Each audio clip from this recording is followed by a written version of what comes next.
ओम शांति। 6 तारीख की बाबा की मुरली। मीठे बच्चे, 3 बाप का राज, सबको कहानी मिसल सुनाओ। जब तक बेहद बाप को पहचान कर पावन नहीं बने हैं, तब तक वर्षा मिल नहीं सकता। प्रश्न: बाबा बिल्कुल ही नया है, उसने तुमको अपना कौन सा नया परिचय दिया है? उत्तर: बाबा को मनुष्यों ने हजारों सूर्य से तेजोमय कहा, लेकिन बाबा कहता मैं तो बिंदु हूँ। तो नया बाबा हुआ ना। पहले अगर बिंदी का साक्षात्कार होता तो कोई मानता ही नहीं। इसलिए जैसी जिसकी भावना होती है, उन्हें वैसा ही साक्षात्कार हो जाता है। गीत ओम नमः शिवाय। ओम शांति। निराकार शिव भगवानुवाच। सिर्फ भगवानुवाच कहने से कृष्ण का नाम याद आ जाता है, क्योंकि आजकल भगवान सब हो पड़े हैं। इसलिए निराकार शिव भगवानुवाच कहते हैं। गॉड फादर कहा जाता है। निराकार भगवानुवाच किसके प्रति? निराकार बच्चों, रूहों प्रति। रूहानी भगवानुवाच व ईश्वरवाच यह अक्सर शोभता नहीं है। निराकार भगवानुवाच शोभता है। अब घड़ी घड़ी तो नहीं कहेंगे, यह है बहुत गुप्त, इनका चित्र निकल न सके। बिंदी बनाकर भगवानुवाच लिखे तो कोई मानेंगे नहीं। भगवान के यथार्थ नाम रूप देश काल को कोई जानते ही नहीं। अगर बाप को जान जाए तो रचना को भी जान जाए, परंतु न जानना ही उन्हों का ड्रामा में नूंदा हुआ है। तब तो फिर बाप आकर अपनी पहचान दे। बाप कहते हैं, जब मेरा पार्ट होता है पतितों को पावन बनाने का, तब ही आकर मैं अपनी पहचान देता हूँ। पुरानी दुनिया को नया बनाता हूँ। पुरानी दुनिया में रहने वाले मनुष्य नई दुनिया वाले रहने वाले मनुष्यों को पूजते हैं। तुम बच्चों को समझाना है। पुरानी दुनिया में रहने वाले मनुष्य नई दुनिया में रहने वाले मनुष्यों को पूजते हैं, जबकि ऋषि मुनि आदि सब कहते हैं हम रचता और रचना को नहीं जानते। फिर तुमने कहाँ से जाना?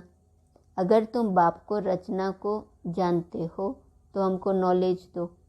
कभी कोई को दे नहीं सकते, वर्षा दे न सके। तुम बच्चों को बाप से वर्षा मिल रहा है। तुम जानते हो बेहद का बाप आया हुआ है नई दुनिया का वर्षा देने अथवा सुख देने। तो जरूर दुख खत्म हो जाएगा। वह है सुख धाम, यह है दुख धाम। अब इस दुख धाम का विनाश होना है।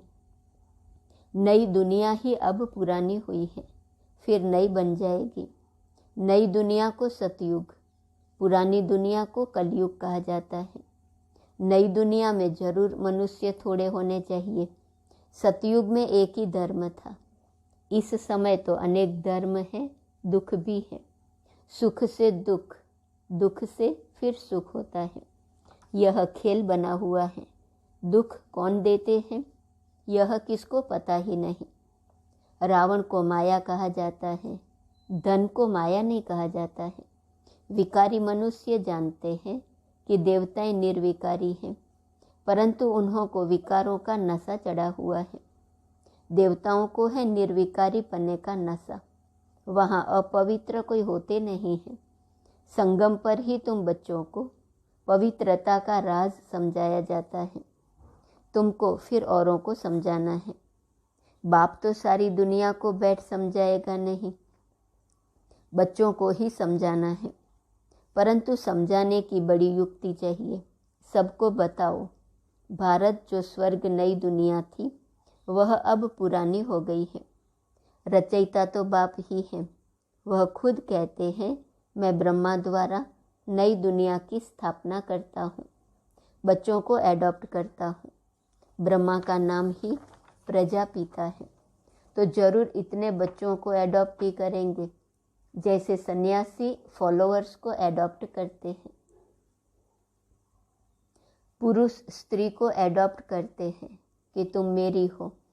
यहाँ भी तुम कहते हो शिव बाबा मैं आपका हूँ। घर बैठे भी बहुतों को टच हो जाता है। फिर क्या कहते हैं कि बल बाबा हमने आपको देखा नहीं है, क्योंकि बंधन में हूँ, आ नहीं सकती, परंतु मैं हूँ आपकी। पवित्र तो जरूर बनना पड़े। पतित मुक्ति जीवन मुक्ति में जा नहीं सकते। पतित पुकारते हैं कि आओ, आकर पावन बनाओ। तुम बच्चों को समझाना चाहिए कि भारत स्वर्ग था, यह लक्ष्मी नारायण स्वर्ग के मालिक थे। जरूर डिनास्टी चली होंगी। नई दुनिया में नया राज्य था, अब वह नहीं है। और अनेक धर्म हैं, देवता धर्म है नहीं। यह पुरानी दुनिया कब तक चलेंगी? वह सतयुग को लाखों वर्ष कह देते हैं। महाभारी लड़ाई का भी गायन है। बीच में थोड़ी खिटपीट हुई थी तो कहते थे महाभारत लड़ाई का समय है। यादवों की लड़ाई भी दिखाते हैं कि मुसलों द्वारा अपना विनाश किया। कभी लिखते हैं पांडवों और कौरवों की युद्ध, कभी लिखते हैं असुर और देवताओं की। आसुरी दुनिया के बाद फौरन दैवी दुनिया है। वह पतित, यह पावन। पावन देवता कैसे लड़ेंगे? वह है सतयुग में, यह कलयुग में। दोनों की लड़ाई कैसे हो सकती है? देवताएं अहिंसक, असुर हिंसक। देवताएं नरक में कैसे आएंगे? अभी तुम संगम पर हो, नई दुनिया स्थापन होती है, उसके लिए तुम पुरुषार्थ कर रहे हो। दो बाप का राज भी कहानी मिसल समझाना चाहिए। सतयुग में है एक बाप, बेहद के बाप को याद करते ही नहीं, क्योंकि सुखधाम है। द्वापर में है दो बाप। लौकिक बाप होते भी पारलौकिक बाप को याद करते हैं। आत्मा ही अपने बाप को याद करती है, क्योंकि आत्मा ही दुख सहन करती है। पुण्य आत्मा, पाप आत्मा, आत्मा ही सुनती है। संस्कार आत्मा में है। जिनमें दैवी संस्कार नहीं है, वह दैवी संस्कार वालों का गायन करते हैं। गाया भी जाता है, आपे ही पूज्य, आपे ही पुजारी। पुजारी बनते हैं तो गाते हैं, मुझ निर्गुण हारे में कोई गुण नहीं। उनमें गुण है, हमारे में नहीं है। पूज्य सो पुजारी।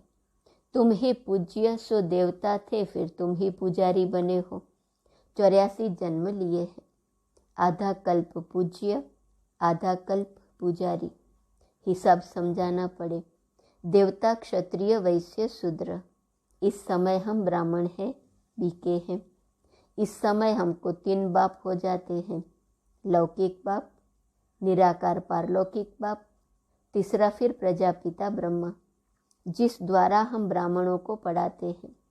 प्रजापिता नाम तो सुना है ना? ब्रह्मा द्वारा रचते हैं। तुम भी ब्राह्मण हो, तुम भी बाप को याद करो। बाप कहते हैं मैं आया हूँ तुमको वापिस ले जाने। निराकार बाप आत्माओं से बात करते हैं। तुम कहते भी हो हम एक शरीर छोड़ दूसरा लेते हैं। शरीर का नाम रूप बदल जाता है, आत्मा तो एक ही है।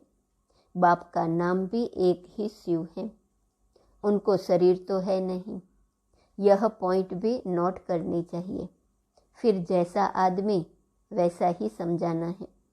हम बीके दादे से वर्षा ले रहे हैं। वही राजयोग और ज्ञान की नॉलेज देते हैं। मनुष्य से देवता बनना, यह भी नॉलेज है। नॉलेज मिलती है संगम पर, जिससे फिर नई दुनिया में वर्षा पाते हैं। पतित दुनिया में आकर पावन दुनिया स्थापन करते हैं। अभी बाप आया है घर ले जाने। ड्रामा अनुसार सबको घर जाना है। फिर पहले सूर्यवंशी, फिर चंद्रवंशी, फिर वैश्य शूद्रवंशी बन जाते हैं। वह है निराकार आत्माओं का जाड़, यह है साकारी मनुष्यों का जाड़। ब्राह्मण, देवता, क्षत्रिय, वैश्य, शूद्र, इसमें सारा विराट रूप आ जाता है। ब्राह्मण वृद्धि को पाते रहते हैं। रुद्रमाला और विष्णु की माला बनेंगी। ब्रह्मा की माला नहीं कह सकते, क्योंकि बदलते रहते हैं, इसलिए रुद्रमाला पूजी जाती है। यह है नई नई बातें। यह बातें कोई की बुद्धि में जरा भी नहीं है। कल्प की आयु लाखों वर्ष कह देते हैं, इसलिए तुम्हारी बातें सबको नई लगती हैं। नई दुनिया के लिए नई चीज मिलती है। बाबा भी वास्तव में नया है। वह तो कहते हैं नाम रूप से न्यारा है, या तो कह देते हैं हजारों सूर्य से तेजोमय है। सो तो जरूर जैसी भावना होगी वैसा साक्षात्कार होगा। बिंदी का साक्षात्कार हो तो कोई माने ही नहीं। यह सब बातें नई होने कारण मूंझते हैं। जो यहाँ के होंगे उनकी ही सैपलिंग लगेंगी। तुम बच्चों ने अब अच्छी तरह समझा है, तो पारलौकिक बाप के लिए भी समझाना है। तुम आधा कल्प से उनको याद करते आए हो। सुख देने वाले को ही याद किया जाता है। रावण सबका दुश्मन है, तब तो उनको जलाते हैं। पूछो रावण को जलाते कितना समय हुआ? बोलेंगे अनादि। उन्हों को यह मालूम ही नहीं रावण कब से आता है। सतयुग में तो रावण होता नहीं। भारत का सबसे पुराना दुश्मन रावण है। रूह को पतित बनाने वाला है। आत्मा का दुश्मन कौन? रावण। आत्मा के साथ शरीर भी है, तो दोनों का दुश्मन कौन हो गया? रावण। रावण में आत्मा है। रावण क्या चीज है? बस विकार है। ऐसे नहीं कि रावण में भी आत्मा है। रावण 5 विकारों को कहा जाता है। आत्मा में ही 5 विकार है, जिसका पुतला बनाते हैं। तुम जानते हो, अभी है दुख, फिर सुख में जाना है तो जरूर बाप आकर ले जाएंगे। वही पतित पावन है। जैसे दूसरी आत्मा आती है वैसे यह भी आते हैं। श्राद्ध खिलाते हैं तो आत्मा को बुलाते हैं। ब्राह्मण को ही अपने बाप की आत्मा समझ सब कुछ करते हैं। समझते हैं वह आत्मा आती है, आत्मा बोलती है। हाँ, इनका आना न्यारा है। यह है भगवान का रथ, भागीरथ कहते हैं। पानी की बात नहीं, यह है सारी ज्ञान की बात। बाप समझाते हैं मैं साधारण तन में प्रवेश करता हूँ। इनका नाम ब्रह्मा रखा है। इनको एडॉप्ट नहीं करता हूँ, इनमें प्रवेश करता हूँ कि तुमको एडॉप्ट करता हूँ। इनमें प्रवेश करता हूँ, फिर तुमको एडॉप्ट करता हूँ। तुम कहते हो शिव बाबा मैं आपका हूँ। तुम्हारा बुद्धि योग ऊपर चला जाता है, क्योंकि बाबा खुद कहते हैं मुझे याद करो तो तुम्हारे विकर्म विनाश होंगे। इस यात्रा पर रहो। समझो, यह बाबा कहाँ जाता है तो याद शिव बाबा को करना है। शिव बाबा इस रथ में दिल्ली गया, कानपुर गया। बुद्धि में शिव बाबा की याद रहे। नीचे नहीं रहना है, बुद्धि ऊपर रहे। आत्मा परमात्मा को याद करे। बाप कहते हैं मेरा रहने का स्थान तो वहाँ ऊपर है। हमारे पिछाड़ी यहाँ नहीं भटकना है। तुम मुझे भी वहाँ याद करो। तुम आत्माएं भी बाप के साथ रहने वाली हो। ऐसे नहीं बाबा का स्थान अलग, तुम्हारा अलग है। नहीं, यह बातें बुद्धि में बिठानी है। एक एक को अलग, जैसे तुम कराची में समझाते थे वैसे अच्छा रहता है। इकट्ठे एक दो के वाइब्रेशन ठहरने नहीं देते हैं। भक्ति भी एकांत में करते हैं। यह पढ़ाई भी एकांत में करनी है। पहले बाप का परिचय देना है। बाप पतित पावन है, उन द्वारा हम पावन बन रहे हैं। बाप कहते हैं बच्चे, यह अंतिम जन्म पावन बनेंगे तो विश्व के मालिक बनेंगे। कितनी बड़ी कमाई है। बाप कहते हैं धंधा आदि भले करो, सिर्फ मुझे याद करो, पावन बनो, तो योग बल से तुम्हारी खाद निकल जाएंगी। तुम सतो प्रधान बन जाएंगे। एक रस कर्मातीत अवस्था बन जाएंगे। कितनी बड़ी कमाई है। पावन बनेंगे तो विश्व के मालिक बनेंगे। धंधा आदि करते भी बाबा कहते मुझे याद करो, पावन बनो, तो योग बल से तुम्हारी खाद निकल जाएंगी, सतो प्रधान बन जाएंगे, एक रस कर्मातीत अवस्था बन जाएंगी। बुद्धि में ज्ञान का सिमरण करते रहो। मित्र संबंधियों को भी समझाते रहो। कल्प पहले भी तुमको ऐसे समझाया था, कोई नई बात नहीं है। कल्प कल्प बाबा आकर हमको समझाते हैं, हम फिर दुनिया वालों को समझाते हैं। भारत बरोबर स्वर्ग था, फिर बनेगा। यह चक्र फिरता रहता है। सतयुग को लाखों वर्ष कैसे हो सकते हैं? इतनी आदमशुमारी कहाँ है? फिर तो अनगिनत हो जाए। 4 युग हैं, हर एक की आयु 1250 वर्ष है। जैसे तुमने समझा है वैसे समझाते रहेंगे। झाड़ की वृद्धि होती रहेगी। कभी ग्रहचारी बैठती हैं फिर उतर जाती हैं। बाप कहते हैं समझाना बहुत सहज है, अलफ बे। मूल बात है याद की यात्रा, मेहनत भी है। कल्प के बाद यह याद का धंधा मिलता है, परंतु है गुप्त। यह मुश्किल सब्जेक्ट है, अलफ को याद करना। अलफ को ही भूले हैं, भगवान को कोई जानते नहीं। गाया भी जाता है सतगुरु बिगर घोर अंधियारा। सोजरे में एक ही सतगुरु ले जाते हैं। अच्छा, मीठे मीठे सिकिलदे बच्चों प्रति माता पिता बाप दादा का याद प्यार और गुड मॉर्निंग।